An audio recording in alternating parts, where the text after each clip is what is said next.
আসসালামু আলাইকুম দর্শক ভাইয়েরা, কি বলবো? দুঃখের কথা, মনের দুঃখের কথা আর বলার কোনো শেষ নাই।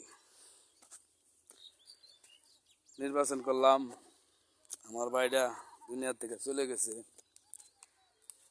বিএনপির প্রতিষ্ঠাতা আছিল 14-15 বছর বয়সের থেকে লইয়া ওই সময় ফজলে এমপি আঙ্গুলে ধরে ধরে ধরে ধরে ফজলে এমপির লইয়া এ দেশ বিএনপির বোর্ডার বানাইছে। আমার ভাই দুনিয়াত নাই, কেন্দ্র ফেল করেছে। সারা বুড়োর ময়সিংহের উত্তরে যত নেতৃবৃন্দ আছে সবারই নেশা একটাই, যে এই কেন্দ্র ফেল করাই লাগবে। এইটা হলো রাজনীতি। আমার মাননীয় মন্ত্রী সাহেব, এমপি সাহেব যে হয়েছে আর কি, ওহাবাকুন্দ, সেও হয়তো জানে যে এই পরিকল্পনা চলতেছে।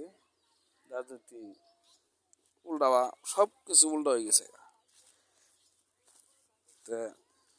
যে পদক্ষেপ নিছিল এই দেশের বুড়োর নেতৃবৃন্দ, হ্যাঁ, অগর কামটা সফল হয়েছে।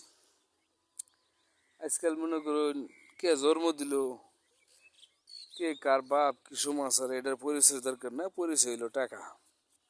টাকার কাছে মানুষ যে কোনো দামে বিক্রি হইতে পারে। এই পর্যায়ে আর কি আমরা গেছি।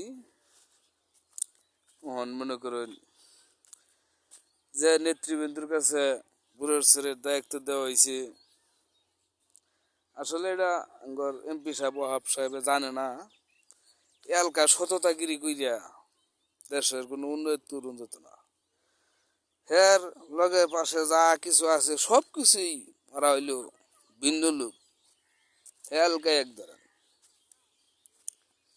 তবে আল্লাহ যাই কিছু করুক, একটা জিনিস আশাবাদী, আল্লাহ তালা তারা পাশ করছে।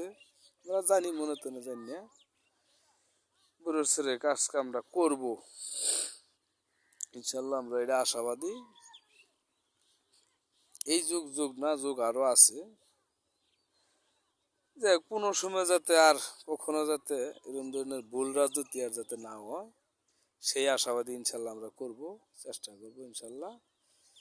আল্লাহ মান আল্লাহ রাখে, আল্লাহ রাখছে। এটা মনের মধ্যে একটা দুঃখ রয়ে গেল।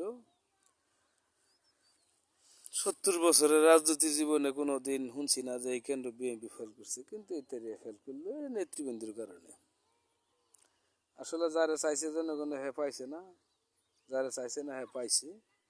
সে একজন নীতিমান লোক। নীতি একটা জিনিস, যে এই জিনিসটা বুড়োর ছেড়ে কোনো নেতৃবৃন্দ চায় না। কি করুন যাব, আল্লাহ তালা ঠিকই চাইছে, তার পরিকল্পনা আল্লাহ তালা মেলাই দিছে। হয়তো দেখা গেছে যে 50-60 হাজার ভোট বেশি ভাইয়া বেড়া দিছে এমপি হইতো, তো পাইতে বেড়ার মন্ত্রী তো পাইতো। আঙ্গুর একটা অপভাব রয়ে গেল বুড়োর ছেড়ে মাটিতে। আল্লাহ হাফেজ।